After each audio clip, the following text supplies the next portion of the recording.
Hello and welcome. Today, we're going to talk about one of the most common, yet rarely spoken about, questions in the entire field of sexual health. Is swallowing semen harmful? It's a question that many people have, but few feel comfortable asking out loud. There's a lot of myth, misinformation, and even shame surrounding the topic, which can make it hard to get a straight, scientific answer.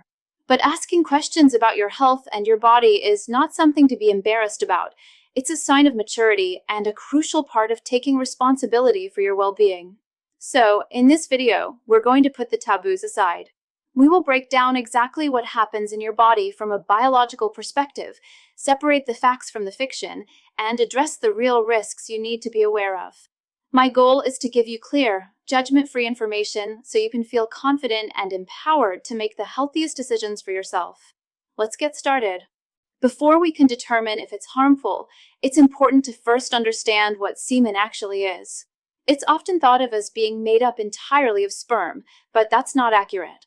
Spermatozoa, the actual reproductive cells, make up only a tiny fraction of the total volume, typically less than 5%.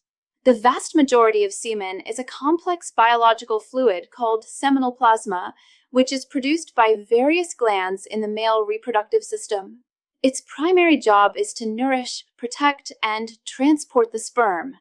So, what's in it? The main component, making up over 90% of the fluid, is simply water. Suspended in that water are several key ingredients, each with a specific purpose. First, there's fructose, a type of sugar that serves as the primary energy source for the sperm, fueling their long journey. There are also various proteins and enzymes. Some of these enzymes cause the semen to initially thicken after ejaculation, which helps it stay in place, while other enzymes then cause it to liquefy again, freeing the sperm to move. Additionally, semen contains small amounts of minerals and vitamins, such as zinc, calcium, magnesium, and vitamin C. These components contribute to the overall health and viability of the sperm cells. It's a carefully balanced biological cocktail designed for a single purpose, reproduction. It's also worth noting that the specific composition, as well as the taste and consistency of semen, isn't always the same. It can vary from person to person and can be subtly influenced by a number of factors. These include a person's diet, their level of hydration, lifestyle habits like smoking or alcohol consumption, and their general state of health. This variability is normal, but as we'll see later, the health of the individual is the most important factor to consider. Now that we understand what semen is made of, let's follow its path through the body after it's swallowed. What happens from a purely physiological and digestive standpoint? When any substance enters your mouth, the process of digestion begins. From there, it travels down the esophagus and into the stomach. The stomach is an incredibly powerful and highly specialized organ. Its lining secretes hydrochloric acid, creating an environment that is intensely acidic, with a pH typically between 1.5 and 3.5. For perspective, that's more acidic than lemon juice or vinegar.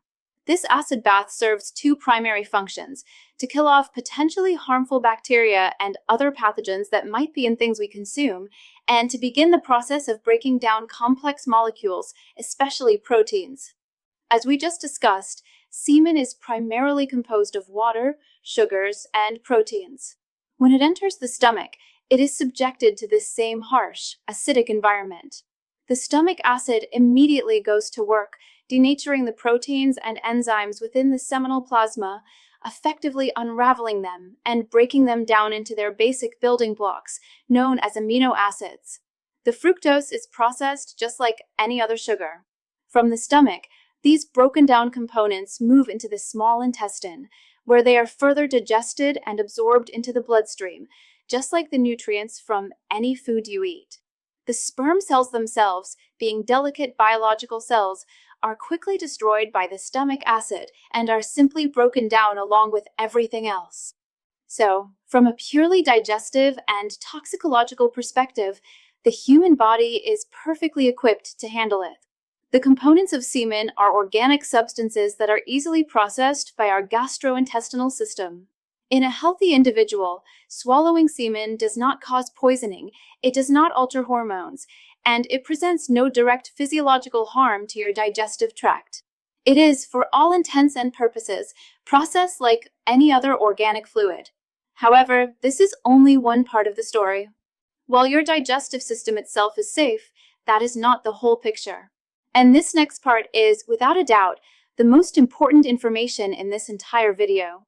The single greatest risk associated with swallowing semen has nothing to do with its composition or how your body digests it.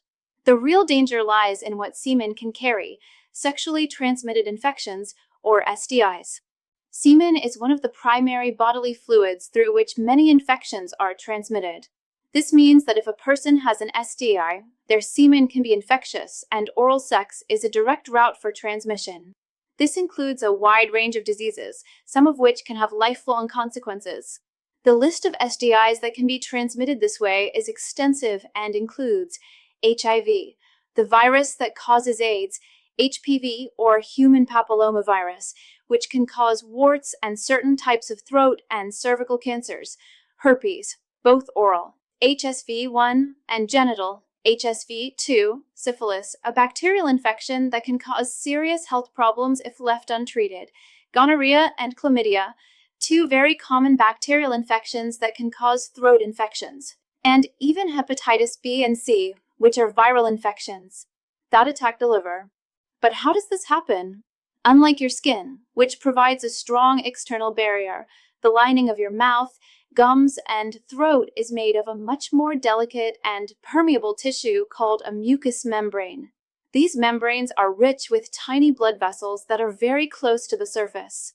When infectious semen comes into contact with these membranes, the viruses or bacteria within the fluid can pass through this thin tissue and enter your bloodstream, causing a systemic infection. The risk of transmission is not uniform. It can be significantly higher under certain conditions. For instance, if you have any small cuts or sores in your mouth, perhaps from biting your cheek, brushing your teeth too hard, or even from recent dental work, you are creating a direct entryway for pathogens. The same is true for conditions like gingivitis or bleeding gums, which is extremely common and often goes unnoticed. Even things you might not be aware of, like a canker sore, a sore throat, or general inflammation, can compromise that mucosal barrier and make you significantly more vulnerable to infection. One of the most dangerous misconceptions about STIs is that you can tell if someone has one. This is completely false. Many of the most common and serious STIs are often asymptomatic, meaning a person can be infected and highly contagious without showing any visible signs or symptoms at all. They might feel perfectly healthy and have absolutely no idea they are carrying an infection. Therefore, relying on a visual inspection or even a partner's word that they are clean is not a reliable or safe method of protection. The only way to know for sure is through recent and comprehensive STI testing. To be perfectly clear, from a health and safety perspective, the question is not, is semen dangerous? But rather, is this specific person's semen potentially carrying an infectious disease? Because you can't know the answer to that question with certainty without testing. The risk is always present, especially in casual encounters or with partners whose sexual history you don't fully know. This is, by far, the most significant factor to consider when making a decision about your sexual practices. Beyond the significant risk of STIs, there is another, much rarer, potential health concern to be aware of: allergic reactions. While it is not common, it is possible for some individuals to be allergic to semen itself. This condition is known as human seminal plasma hypersensitivity, often abbreviated as HPS. It's a true allergic reaction, similar to how some people are allergic to pollen or peanuts. In this case, the person's immune system mistakenly identifies one or more of the proteins found in the seminal plasma as a harmful substance and launches an immune response against it. It's an allergy to the fluid, not to the sperm cells themselves. The symptoms of HPS can vary widely in severity. For some, the reaction is mild and localized, causing symptoms like itching, redness, swelling, or hives in the areas that came into direct contact with the semen, such as the mouth or throat. However, for others, The reaction can be systemic and much more severe. This can include widespread hives across the body, difficulty breathing, wheezing, and in the most extreme cases, a life-threatening reaction called anaphylactic shock, which requires immediate medical attention. There's also an even more specific and incredibly rare scenario to consider. It's possible to have an allergic reaction not to the semen itself, but to a substance within the semen that the person who produced it has consumed. For example, there have been documented medical cases where an individual experienced a severe anaphylactic reaction after swallowing her partner's semen. It was later discovered that she had a severe allergy to a specific type of antibiotic, and her partner had been taking that exact medication. Trace amounts of the antibiotic were present in his seminal fluid, and this was enough to trigger a life-threatening reaction in his highly sensitive partner. It is absolutely crucial to emphasize that both of these conditions, a direct allergy to seminal plasma and a secondary allergy to a medication transferred via semen, are extremely rare. These are not common occurrences and represent the far end of the spectrum of possible reactions. However, they're a part of the complete picture and show just how complex and individual our body's responses can be. If you ever experience symptoms like itching, swelling, or difficulty breathing after contact with semen, it's essential to seek medical advice. Now, let's address two of the most persistent and widespread myths that often come up in this discussion. Dispelling these is just as important as understanding the real risks, because misinformation can lead to both unnecessary anxiety and poor decision-making. The first and most critical myth to bust is the idea that you can get pregnant from swallowing semen. Let me be unequivocally clear. This is biologically, anatomically, and physiologically impossible. There is a 0% chance of this happening. To understand why, you just need to remember that your body has two completely separate systems for two different functions, the digestive tract and the reproductive tract. When you swallow something, it enters your digestive system. It goes down your esophagus, into your stomach, and through your intestines. This is a one-way path designed for breaking down substances, absorbing nutrients, and eliminating waste. The reproductive system, on the other hand, consists of the vagina, cervix, uterus, and fallopian tubes. This is the pathway that sperm must travel to have any chance of fertilizing an egg. These two systems are not connected. There is no tunnel, no tube, no secret passage that allows anything from your stomach to get to your uterus. Once sperm enter the stomach, they are destroyed by acid and digested, and that's the end of their journey. So, if pregnancy is a concern, this is one scenario you can completely cross off your list. The second major myth is the claim that swallowing semen has significant health or nutritional benefits. You may have seen articles or posts online claiming it's a superfood packed with protein, that it can improve your mood, or that it's good for your skin.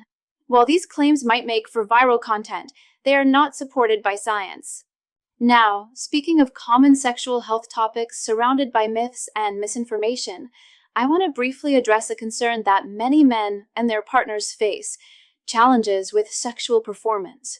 It's a sensitive subject, but just like the topics we've discussed today, it's one that deserves clear and factual information, not risky pills or temporary fixes.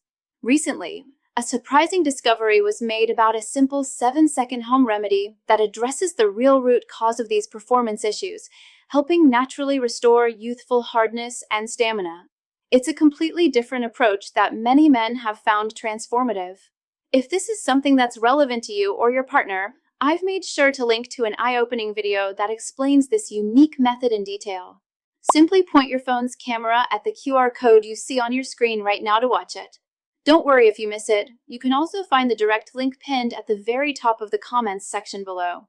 Okay, with that said, let's get to our final takeaway for today's topic. Let's look at the facts. Yes, semen contains protein, vitamins, and minerals, as we discussed earlier. However, the quantities are incredibly small, so small that they are nutritionally insignificant. The average amount of ejaculate is about 1 teaspoon, which contains only about 5 to 7 calories and a tiny fraction of a gram of protein. To put that in perspective, you would get more protein from eating a single almond or taking 1 sip of milk. You would need to consume vast, unrealistic quantities of semen to get any measurable nutritional benefit. Similarly, while some components have been theorized to have mood-altering effects, the concentrations are far too low to have any noticeable psychological or physiological impact. Claims about it being good for your skin are also entirely anecdotal and have no scientific basis. So, while the idea might be intriguing, the reality is that from a health and nutritional standpoint, there are no proven benefits to swallowing semen. It is not a health supplement, and any decision to do so should be based on personal choice and intimacy, not on any perceived wellness advantages. So, after breaking down the science, exploring the risks, and debunking the myths, what is the final takeaway? How do we put all of this information together to make a clear and responsible conclusion? It really comes down to this. Swallowing semen is a practice with a stark contrast between its physiological effects and its potential health risks. From a purely digestive standpoint, for the vast majority of people, semen is harmless. Your body is designed to process it without any issue. However, from a sexual health standpoint, the risk is real and significant. Semen is a primary vehicle for transmitting a wide range of STIs, and because many infections are invisible, this risk should always be your foremost consideration, particularly with new or untested partners. We also know that in very rare cases, allergic reactions can occur, either to the seminal fluid itself or to substances it may contain. And finally, the popular myths about getting pregnant or gaining health benefits are just that, myths, with no foundation in biological reality. Ultimately, the decision is a personal one, and it should be rooted in the principles of a healthy and respectful sexual life, communication, consent, and shared responsibility. This means having open and honest conversations with your partner about your sexual histories, getting tested for STIs together, and respecting each other's boundaries and comfort levels. In any situation where there is doubt or the status of a partner is unknown, the safest choice is always to use a barrier method, like a condom. Thank you so much for watching and for taking the time to educate yourself on this important topic.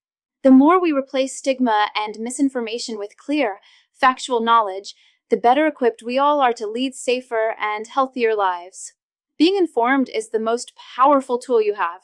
Now that we've covered the facts about oral sex, I know many of you have also asked about the specific risks and safety measures related to anal sex. That is another complex topic with its own set of important considerations, and we will be tackling it in an upcoming video. So if you found this information helpful, please consider liking this video and subscribing to the channel so you don't miss it. Stay safe, stay informed, and we'll see you next time.